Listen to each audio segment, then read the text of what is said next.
Good to have you with us on Ed Schultz News and Commentary on this Wednesday edition. This is Colin Powell endorsing the Iranian nuclear deal. He ought to know. I've noticed is that they had a stockpile of something in the neighborhood of 12,000 kilograms of uranium. This deal will bring it down to 300 kilograms. Right. And it's a remarkable reduction, and I'm amazed that they would do this, but they have done it.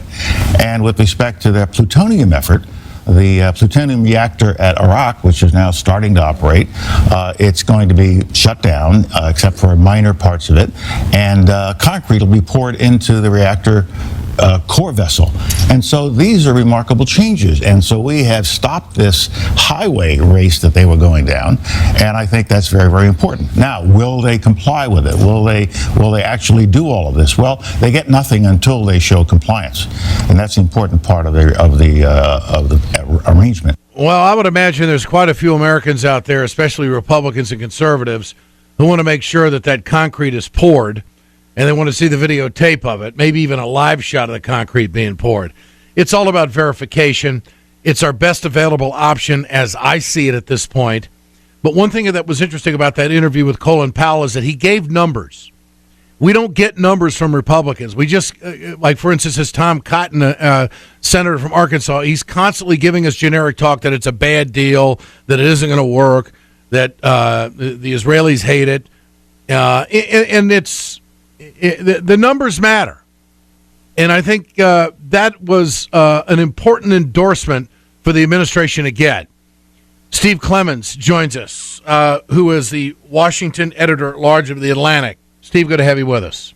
Good morning, Ed. How are you? Good morning, yes. Your thoughts on Colin Powell? I mean, his answers were detailed as opposed to the opposition.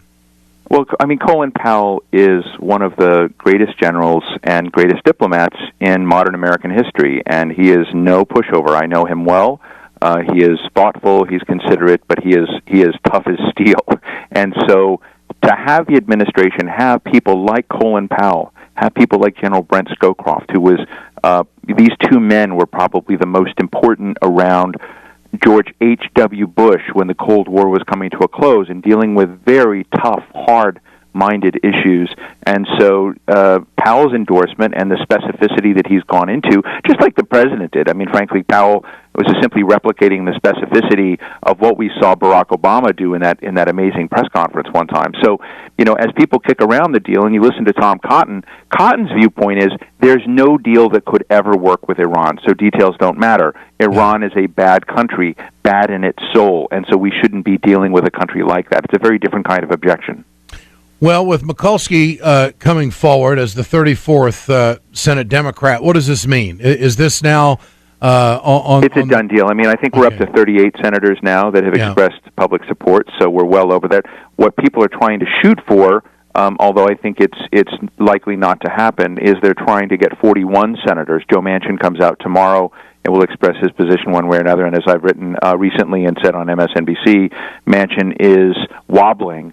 And he is stuck between this position of thinking that he knows, you know, intellectually that the deal is the right way to go, but his population, his citizens, have not gotten there, and they're overwhelmingly against it. And he's been disappointed in the White House's lack of investment in trying to help the public there in a place like West Virginia to do more. So we'll see what Joe does tomorrow. But a lot of people are hoping that there'll be a filibuster if they have 41 votes, that they could technically keep this thing from even being considered in the United States Senate, so there would never be a vote. But people like Joe Manchin have already said that no matter if they were to support the deal or oppose the deal, they would not stand by and let a filibuster go through. So, but there nonetheless is still an effort that way.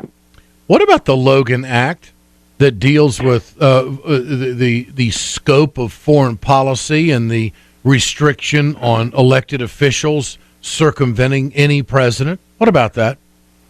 Well, it depends on how you read the Logan Act. As I've read the Logan Act before, my reading of it is you may remember Jim DeMint, when he was senator, was down in Latin America, actually advising a coup leader who had taken power from the previous president of a Latin American country to ignore the State Department.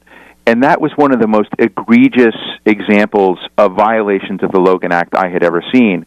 And when I was commenting and writing about Senator DeMint's activities at that time and the senators he was bringing down to that country, lobbying against U.S. foreign policy and explicit White House and State Department policy at that time, I hadn't seen a more outrageous moment in the Logan Act's potential application than that. When you're a U.S. senator and you're speaking in the United States or from the floor of a Senate and you're arguing against foreign policy, I myself don't see a violation of Logan Act, but I know that that's controversial with some people. Well, what about this letter to the Iranians? The 47 senators. Yeah. I believe that was a violation, and perhaps more in the gray area than what we saw Senator DeMint do at one point. Yeah.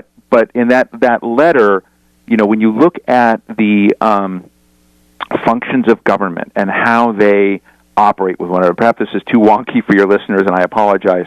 No. I tell everybody, politics is not a warm and fuzzy business, and you know that, Ed. It's not the responsibility of the legislature to make life nice for the executive or the judiciary. And sometimes the legislature or the executive office do stupid things, crazy things, and it's up to the other branches of government to save the day. And in the case of that letter, that was a stupid thing that senators signed on to. John McCain regrets that he signed that letter that was led by Tom Cotton and that was crafted by Bill Kristol. It was crafted by neoconservatives and then fluttered all around without many people thinking. And that's the problem, is occasionally you'll have a branch of government that does that. Does it violate the Logan Act? I think you can make a case that it does, but it's a squishier case because the legislature is always crossing lines one way or another, just like the executive branch is, and it's responsible for other branches of government to knock them back in line. So they could be argued, but I think it would go nowhere, unfortunately. So we're going to see the House say no to this Iranian deal, and we're going to see the Senate say yes to it. No, we're going to see the Senate say no if there's a vote. There'll be no yes vote in the Senate. I mean, we're talking about just blocking it so that the number of senators, the 38 senators that are thus on board, maybe 40 or 41 when all is counted, that doesn't give the deal a victory in the Senate. It just gives the president enough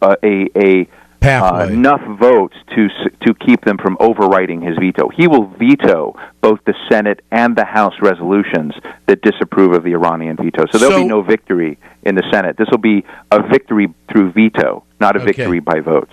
Now, there are some conservatives who have tried to put Planned Parenthood on this, and McConnell has said no to all of that. So, right. Yeah. So it's going to be clean. It'll be clean on the Iran deal one way or another. But I got to tell you what makes me sad, whether people like this deal or not, and I've heard you on the verification provisions, and I think that's absolutely right. Frankly, I think Donald Trump, when he came out and said, I'm not going to rip up the deal, I'm going to lawyer the heck out of it, is exactly the right position. There's nothing wrong with that position at all. What's sad to me is that while you've got a couple of Democrats who've signed on board with opposition to the Iran deal, the Republicans on what Brent Scowcroft and Colin Powell have both said is one of the most epical moments in modern foreign policy history. They've chosen to turn off their brains and simply vote in a partisan line. Not one single Republican is crossing lines. It's outrageous. What do you make of Schumer's position, saying no, and Nadler in the House saying he's going to support it? I think Chuck Schumer, very early in this process, in my book, has miscalculated, particularly after you saw the principled and interesting stand Debbie Wasserman Schultz. You can't look at Chuck Schumer and Nadler is in the same way, but Nadler is also deep into the American Jewish community many of whose leaders have problems with the deal. It's interesting to note, and I want Chuck Schumer's people, whom I'm sure are listening, to know that the vast majority of the American Jewish community supports the Iran nuclear deal. That has to be said. They do not oppose the deal. So they're responding to those at the upper end, the financial end of the financial givers, and often some of those givers are giving to both parties. And what Debbie they're doing is politicizing that gift. Debbie Wasserman Schultz is exactly the same position that Schumer is, but she came out in favor of the deal. Here's her soundbite. I'm the first Jewish woman to represent Florida in Congress. I'm a Jewish mother, and I wrote an op-ed today that's in the Miami Herald, one of my hometown papers, that talks about my Jewish heart and how important this was to me, that as a Jewish mother, that we have a concept of l'dor v'dor, from generation to generation. There's nothing more important to me as a Jew to ensure that Israel's existence is there throughout our generations. And I am confident that the process I've gone through to reach this decision is one that will ensure that Israel will be there forever. It is the homeland of my people. I'm an American citizen, and I believe fervently in protecting America's national security interests. And there is no way that we would be able to ensure that better than approving this deal and ensuring that Iran is not ever able to get access to nuclear weapons. Not only personal, but political examination of all of this, which I think is very powerful. Right. That is the statement I wish Chuck Schumer had given. You know, I watched Joe Biden speak to a group of Jewish leaders in Miami the other day with Debbie Wasserman Schultz at his side. And Debbie's face was, and her facial expressions were constantly contorted. She was in pain during that meeting. Mm-hmm. And she scribbled a note to Biden and passed it to him, and it was about self-inspections.